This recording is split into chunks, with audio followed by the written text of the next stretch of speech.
अस्सलामु अलैकुम वरहमतुल्लाहि वबरकातुहू। मोहतरम नाज़रीन, आप देख रहे हैं प्रोग्राम चमकते चेहरे। मैं हूं आपका होस्ट मोहम्मद इब्राहिम चतराली। इस वक्त जो गेस्ट हमारे साथ मौजूद हैं किसी तारुफ़ के मोहताज नहीं, अज़ीम शायर जमीयत, शायर ख़त्म नबूवत हज़रत सैयद सलमान गिलानी साहब। सबसे पहले तो शाह साहब आपको शुक्रिया कि आपने हमें वक्त दिया। नहीं, बड़ी मेहरबानी, आप तशरीफ़ लाए, हमारे लिए चश्मे मा रोशन, दिल मा शाद है।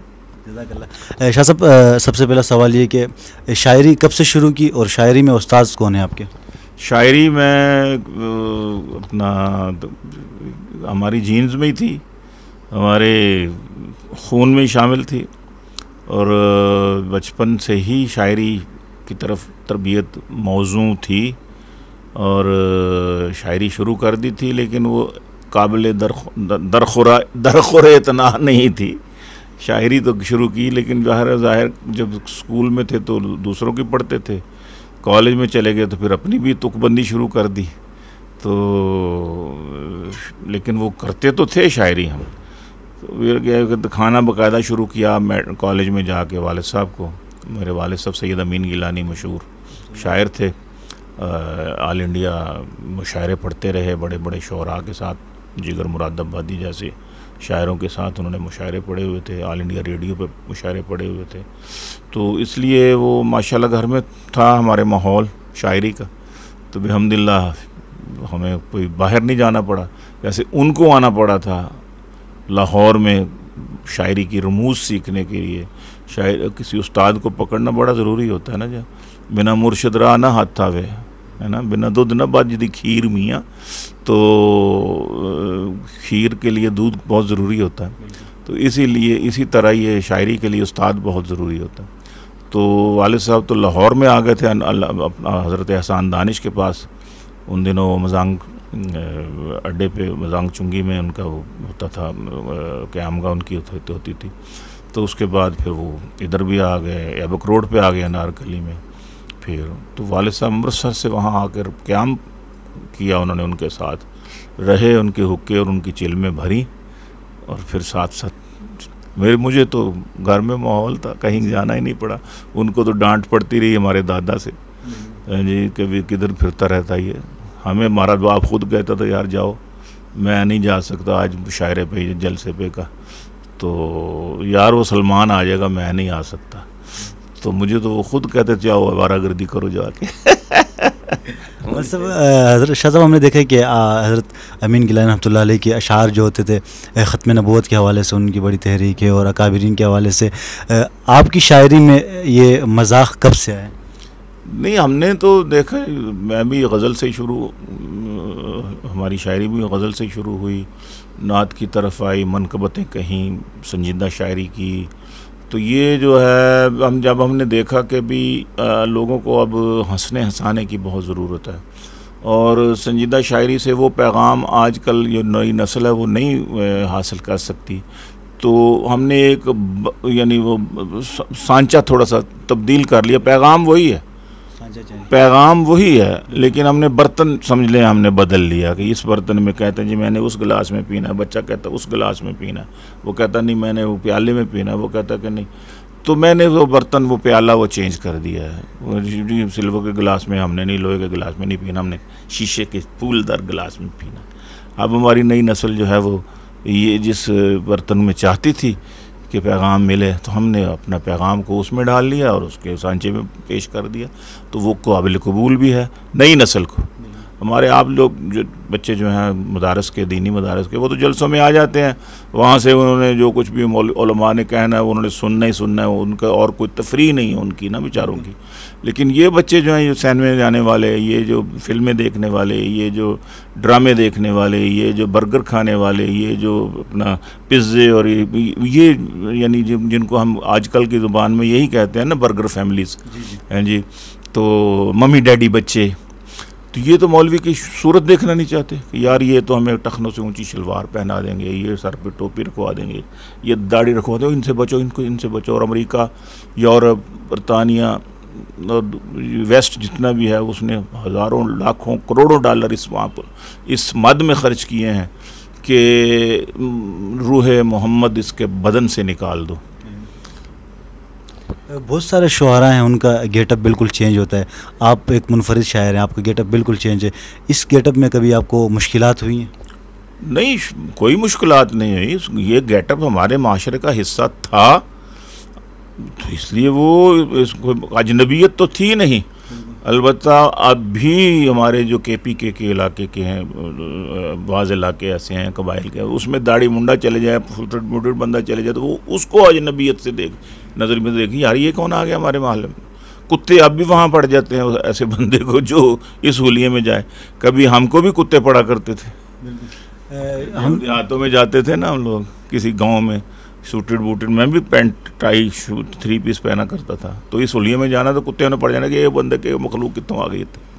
तो इसलिए ये कोई मसला नहीं है। अब तो माशाल्लाह हमारे जब आया हूँ इस फील्ड में, आज तक 15-16 साल पहले मिज़ाह में चैनल्स पे इस हवाले से, तो माशाल्लाह उस पहले मौजूद थे दाढ़ी वाले गेट, अपना आपके कराची के हैदराबाद के प्रोफेसर इनायत अली ख़ान थे, वो मुझसे, तो उनकी दाढ़ी माशाल्लाह वैसे ही तवील सी, काफ़ी तवील थी। मैं मिसाल नहीं देना चाहता, मैंने एक जगह मिसाल दी थी अपना नाफ बोस उनकी दाढ़ी नाफ बोस थी। तो बहरहाल अल्हम्दुलिल्लाह ऐसे ही कोई बात नहीं है, लोग पसंद। हाँ, अलबत्ता ये सोचते हैं कि यार ये बंदा ये क्या करेगा, ये तो शायद कोई तलावत या नात या कुछ इस तरह का। जब अनएक्सपेक्टेडली गैर मुतवक्के तौर पर जब एक बंदा इस गेटअप में हो और एकदम वो ऐसी शायरी करे जो उनके दिलों के करीब हो, उनके ख़यालात के करीब हो, और उनको आप फिर उन पर जब आप तंज भी करते हैं तो वो उसको इंजॉय करते हैं। हमने बड़े बड़े मिनिस्टर्स के सामने, PM के सामने, मुशीरों के सामने, उनकी सियासतदानों के सामने हम अपनी तंज़ो मिज़ाज से उनकी ऐसी तैसी भी कर जाते हैं, उनको पता भी नहीं चलता, वो यूँ करके मतलब कि हंस के बस वो गुजर जाते। अदरवाइज़ वो कहेंगे पकड़ो इसको, इसने हमारी बेइज्जती कर दी। ये शायरी आसान है करना या मुश्किल है? शायरी तो बहुत मुश्किल है, हर बंदा कर ही नहीं सकता। शायरी मौजू तबा आदमी कर सकता है, और मौजूनियत जो है तबा की वो गॉड गिफ्टेड है, खुदा दाद है, अल्लाह की तरफ से अता है। तो वो होगा तो उसके अंदर देखें बारिश बरसती है, एक जैसी ज़मीन है, कहीं फूल उगते हैं, कहीं घास उगती है, कहीं जो पत्थर है वहाँ पे बड़ा, उस पर कुछ भी नहीं असर नहीं होता। तो जिसके अंदर इस्तेदाद होगी बारिश के असर की, जिस किस्म की इस्तेदाद होगी वो उसको उसी तरह कबूल करेगा। तो ये बीज की अपनी नौइयत पर है। तो अगर आप आदमी के अंदर जौहर है, मौजूनियत है, उसके तबा मौजू है, तो वो फिर उसके वो शायरी भी कर सकता है, वो मुसव्वरी भी कर सकता है, वो एक्टिंग भी कर सकता है। मतलब कि जितने भी ये फ़नून लतीफ़ा के शोबे हैं ये अल्लाह की तरफ से अता ही होते हैं। उस पर मेहनत करनी पड़ती है, उसके जो रुमूज़ हैं सीखने के लिए, उसकी जो बारीकियाँ सीखने के लिए, तो वो मेहनत करनी पड़ती है। कोई बिन सीखे भी शायर बन सकता है? हाँ, शायर बन सकता है। मैंने तो यही कहा है कि भी शायर तो बन जाएगा, लेकिन वो उसमें फ़नी महारत नहीं आएगी जब तक बिना दूध न बजदी खीर में है। तो वो खीर के लिए दूध ज़रूरी होगा, वो रुमूज़ सीखने के लिए आपके पास। अब मैंने एक शेर कहा, मेरी तबीयत में मौजूनियत थी, मेरा तबीयत मौजू थी, मैंने शेर कह दिया। तो मसला मैंने कहा कि रास्ता, नात का शेर है, रास्ता जो मेरे दर का तेरे दर से जा मिला, रास्ता जो मेरे घर का तेरे दर से जा मिला, मेरा नसीब दारा सिकंदर से जा मिला। शेर तो हो गया, वज़न में भी था, लेकिन इसमें वो चुस्ती, वो उसमें जो एक ठोसपन, इसमें वो नहीं पैदा हुआ था। मज़मून में थोड़ी सी मुझे कमज़ोरी महसूस हो रही थी। तो मैंने वाले साहब को दिखाई जब नात, तो कहते हैं यार ये क्या किया। मैंने कहा ये बिल्कुल ठीक है, औज़ान ठीक है, अरूज ठीक है, बिल्कुल इसके यार कान बिल्कुल ठीक है, तख्ती करके दे। और मैंने कहा तख्ती की बात नहीं की, ये दारा सिकंदर क्या हुआ। मैंने कहा ये दारा ईरान का बादशाह खुसरो, सिकंदर जो आलम फाते। तो कहते ये तो दो बंदे हो गए ना, या तो फिर होता दाराओ सिकंदर। तो बात तुमने सिर्फ वज़न पूरा करने के लिए वाओ का जो मातूफ है दाराओ सिकंदर है जी, वो आपने हटा दिया, तो वो तो एक बंदा बन गया, दारा सिकंदर किसी बंदे का नाम है कोई। तो अल्लाह के बंदे इसमें इसको इस तरह का क्यों नहीं करते कि मेरा नसीब बख्ते सिकंदर से जा मिला, उधर नसीब आ गया इधर बख्त आ गया, ये भी मुताबिकत हो गई हैं जी। तो ये जो तलाज़मात हैं इन चीज़ों का, ये सीखने से आता। मैंने तो कहना था शेर मेरा ठीक है, लोगों ने भी कहना था वाह वाह क्या कहने गिलानी साहब ज़बरदस्त, लेकिन वो क्या कहने गिलानी साहब वाह वाह, इसमें वो मुझे अपने तौर पर भी महसूस हो रहा था कि इसमें थोड़ी सी कमी है, लेकिन वो कमी क्या है वो उस्ताद ने बताया।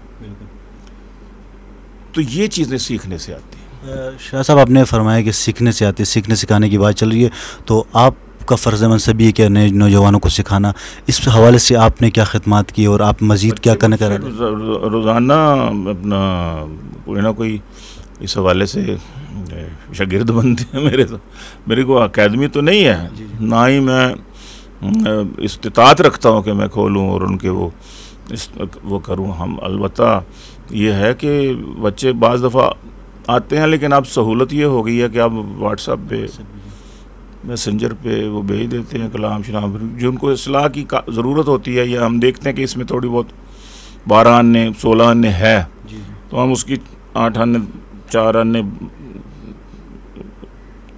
इस्लाह कर लेते हैं। लेकिन हो ही 4 अन्य या 2 अन्य, तो उसको हम 14 अन्य मज़ीद डालने हमारे लिए बड़े मुश्किल है।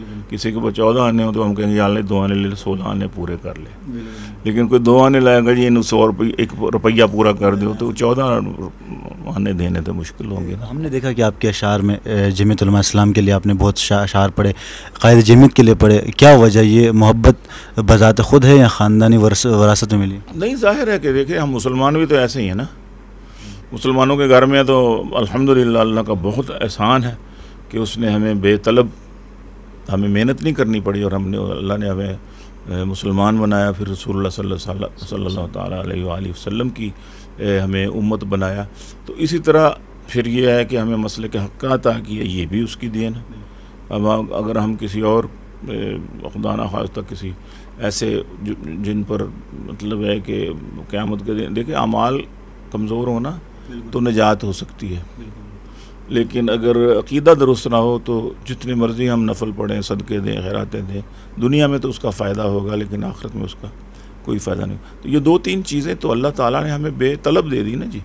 मुसलमान बनाया, मसलक हक़ उलमाए हक़ की हमारा के साथ हमारा क्या कहते हैं ताल्लुक़ जो है, तो वो नुतफ़तन मैंने आज ही कालम लिखा था उसमें लिखा था कि शाह साहब ने अताउल मुनिम शाह साहब बुखारी सैयद अमीर शरीफ सैयद ताला शाह बकर के जो जानशीन थे, उन्होंने ना कुछ अरसे के बाद शाह जी की वफ़ात के बाद मजलिस अहरार का एहया चाहा, तो वो उन्होंने पुराने कारकुनों से रब्ते किए मजलिस अहरार के, तो उन्होंने वालिद साहब को भी भेजे कुछ फार्म कि आप दोबारा जो है ना ये बच्चों के, अपने बच्चों के और दोस्तों के फार्म जो मैं भेज रहा हूँ इनको फ़िल करके मुझे भेजें, हम मजलिस अहरार का एहया कर रहे हैं। तो वालिद साहब ने उसमें खाना था, उस पर लिखा हुआ था कि अहरार से ताल्लुक़ कब से है, तो मेरे फार्म पर वालिद साहब ने लिख दिया नुतफ़तन तो मैंने आज ही कालम लिखा हुआ था, तो वो हाँ कल लिखा था, तो उसमें शाह साहब मुझे काफ़ी अरसे के बाद 4-5-6 महीनों के बाद किसी प्रोग्राम में मिले, गालबन जलालपुर पीरवाला में, शुजाबाद के पास एक कस्बा। तो मुझे अपनी जेब से ना परस्ता निकाला और उसमें से उन्होंने वो फार्म सा निकाला, कहते हैं सलमान ये देखो। मैंने देखा मेरा फार्म था, मेरे दस्तखत नीचे हुए हुए, तो कहते हैं मैंने कहा जी आपने जेब में क्यों रखा है, तो बड़ा पुराना फार्म। कहते इस पर ये देखो तुम्हारे बाप ने फिल किया हुआ है ना, तुमने तो दस्तखत किए हैं। मैं कहा जी। कहते ये देखो क्या लिखा है, उस पर लिखा हुआ था कि मजलिस अहरार से ताल्लुक़ कब से है, तो उस पर आगे लिखा होता है नुतफ़तन तो कहते ये देखो ना, किसी ने 10 साल लिखा है पुराना, पर 15 साल 20 साल अरसा लिखा है, मुद्दत लिखी है, तो 2 साल हो गए हैं, 2.5 साल हो गए हैं, 50 साल से ताल्लुक़ है, लेकिन ये तुम्हारे फार्म में लिखा है नुतफ़तन। तो ये मैं लोगों को दिखाता हूँ कि ये देखो ये है ताल्लुक़। तो हमारा तो भाई नुतफ़तन इनके साथ ताल्लुक़ है, इन बुज़ुर्गों के साथ, इन उलमा के साथ। तो हम तो कहीं जा ही नहीं सकते ख़त्म नबूवत के साथ, ख़त्म नबूवत की जमात के साथ। जमीयत उलमा हमारी मुफ्ती महमूद साहब मुझे कहा करते थे रहमतुल्लाह अलैह, सलमान हमें तुमसे इसलिए मोहब्बत है कि तुम्हारा बाप वफादार है। उसको बड़ी बड़ी ऑफ़र्स हुई हैं, बड़े बड़े उसको लोगों ने, बादशाहों ने, सदर अय्यूब से लेकर उससे भी पहले से उनको ख़रीदना चाहा, लेकिन उसने अपना कलम नहीं बेचा और हमारे दिफा में लगा रहा। तो इसलिए हमें तुमसे भी मोहब्बत है और तुमसे भी यही उम्मीद है। शाह साहब, आखिरी सवाल आपसे करूँगा कि फ़रोग़ नात के हवाले से आपकी सरपरस्ती में बहुत सारी काम कर रहे हैं, बज़्म हसन भी है और इसके अलावा पाकिस्तान नात कौंसिल भी है और फैसल बिलाल हसन साहब जो चला रहे हैं, क्या कहेंगे इस हवाले से? क्या इनकी कारकर्दगी से आप मुतमईन हैं? देखो, बात यह है कि हम तो चाहते थे कि भी इस किस्म की कोई तंजीमें हमारी हों। हमारी नात के पीछे कोई मेहनत नहीं थी। शुरू में हम जब देखते थे तो हमारे जो दूसरे दोस्त अहबाब हैं, जिनको हम अहले सुन्नत बरेलवी हजरात कहते हैं, उनके यहाँ इस पर बहुत पीछे से 200 साल पुराना, जब से उर्दू, फ़ारसी उर्दू हिंद में आया, तो उनके पीछे ये एक मौजूद थी, निज़ाम मौजूद था। और नात ख़ानी उनका एक एज ए सनत मौजूद थी।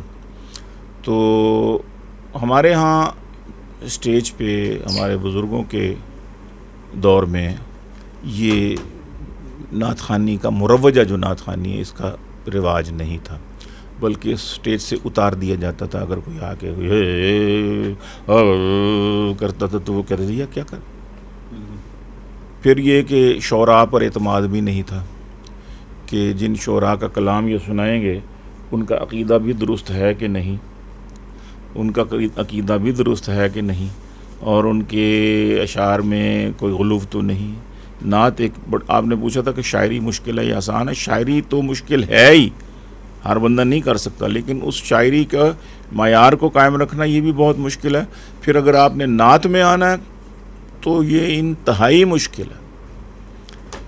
ज़रा सा आपने गुलूफ़ कर दिया तो शिरक हो गया, और ज़रा तनकीस होगी। बुज़ुर्ग फरमाते हैं कि आप सल्लल्लाहु अलैहि वसल्लम की अगर जूती मुबारक को जुतड़ी कह दिया ना तो ईमान गया, उसकी तौबा भी कबूल नहीं, क्योंकि वो तो रसूलुल्लाह माफ़ करेंगे तो तौबा कबूल हो। आखिरी सवाल, ये तंजीमी जो है बज़्म हसन और पाकिस्तान नात कौंसिल, क्या सालाना 2-3 प्रोग्राम करना ही इनका मकसद है या असल मकसद नए नौजवानों को नात ख़वानी सिखाना, एकेडमीज़ बनाना? तो इस हवाले से क्या कहेंगे? जी, मकसद तो यही था। आपने अग़राज़ व मक़ासद देखे होंगे अगर इन पार्टियों के, तो उसमें यही चीज़ें हैं कि भी हम जो है ना फ़रोग़ नात के हवाले से काम करेंगे। ये अपना महाफ़िल भी होंगी, नात ख़ानों की तरबियत भी होगी, उनकी इस्लाह भी होगी, और क्या कहते हैं, उसके साथ साथ इंसान बनना, तक़वा व तहारत इख्तियार करना, अक़ीदे की दुरुस्तगी होना, ये सारी चीज़ें भी ज़िम्नन उसके साथ हैं, जुड़ी हुई हैं। तो जब हमने बज़्म हसन बनाई, ये भी एक ताईद एज़दी थी कि बनाई जाए ऐसी कोई तंजीम जिससे ये ख़त्म हो। ये जो मुरव्वजा सिस्टम है, ये उछल उछल के पढ़ना, ये गानों की तर्ज़ों पे पढ़ना, ये म्यूज़िक के अंदाज से पढ़ना, तो ये इन चीज़ों से बचाने के लिए हमने ये एक दो ख्वाब वालिद साहब ने देखा, मैंने भी देखा, तो उस हवाले से मैं था कि यार ये बननी चाहिए। लेकिन वही हुआ कि हमारी स्टेजों पर भी फिर उसी तरह ही डांस शुरू हो गए, उसी तरह ही उछल कूद शुरू हो गई, उसी तरह यूँ यूँ करके करो जी, यूँ यूँ करके करो जी। तो इस किस्म की चीज़ों से फिर हमें मायूसी सी हुई। उससे फिर ये है कि पास हज़रात ने, उलमा ने भी उससे अगमाज़ किया। मतलब है कि वो हम कहते थे कि उलमा से कि बोलें आप इन चीज़ों के ख़िलाफ़ बोलें, तो वो बेचारे बस इसी तरह या उनको अपनी पड़ गई कि ये क्या स्टेज हमारे होते थे, हमारे साथ एक नात ख़ान होता था, हम नात ख़ान के साथ हम होते हैं। तो ये एक बेवक़ारी सी उलमा की हुई, महसूस हुई। तो फिर तवज्जो दिलाई गई कि इस तरीके से इन चीज़ों को रोका जाए। तो कुछ हज़रात के मुफ्तियान के फिर फतवे आए कि ये बजाय सवाब के हम लोग गुनाह की तरफ जा रहे हैं। तो उनका मुकाबला करने के लिए हमने ये काम शुरू किया है। तो फिर ये मुकाबलों का तो सवाब नहीं होगा, फिर तो गुनाह ही होगा। तो उसकी वजह से फिर बज़्म हसन में भी 2-3 मतलब है कि ग्रुप बन गए। तो इससे पता चला कि कोई ओहदों का भी मामला है। हालांकि क्या ओहदे हैं, ना कोई तनख्वाहें हैं ना कोई कुछ, सिर्फ ना गाड़ी के ऊपर नेम प्लेट लगाने के, नंबर प्लेट के ऊपर लगाया जाएगा जी बज़्म एहसान के चेयरमैन या सेक्रेटरी या कुछ, या पैड छपवा के है जनाब मोहर लगाया है जनाब फलाना सदर बज़्म एहसान फलाना। हमारे मौलाना अब्दुल्ला दरख्वास्ती हुआ करते थे रहमतुल्लाह अलैह, हमारे जमीयत उलमा इस्लाम के अमीर थे। फाटक बंद हो गया तो जल्दी थी, जाना था आगे, रेलवे क्रॉसिंग बंद हो गई। अजय ने पूछा क्या बात है, क्यों रुक गए हैं? यदि गाड़ी का वो ट्रेन का ना फाटक बंद है, वो रेल का फाटक बंद है, तो वो रेल गुजरेगी, उसको कहो फाटक खोले, सदर जा रहा है। जमीयत उलमा इस्लाम के सदर जा, वो अल्लाह का मजजूब बंदा था। उन्होंने कहा हज़रत उस बेचारे को क्या पता क्या जमीयत उलमा इस्लाम क्या है, सदर क्या है, बस तुम जाके बताओ उसको कि वो सदर जा रहा है, फाटक खोलो। ड्राइवर उतरा, उसने कहा खुदा के बंदे अगर कुछ देर है तो यार निकाल दो, हमने आगे पहुंचना है। उस मौलवी साहब उस सामने ट्रेन आती पई है और अब 2 मिनट सब्र कर लो। अब उसको लाख को सदर आ रहा है, वज़ीर आज़म, उसको क्या पता। तो इस तरह हमारे हज़रात ने भी कहा सदर जा रहा है, वो पुलिस वाले को क्या पता। तेरी नेम प्लेट पर अगर नंबर प्लेट पर अगर सदर बज़्म एहसान लिखा है, जब सेक्रेटरी लिखा है, तो उसने कहना भाई चलान करा अपना।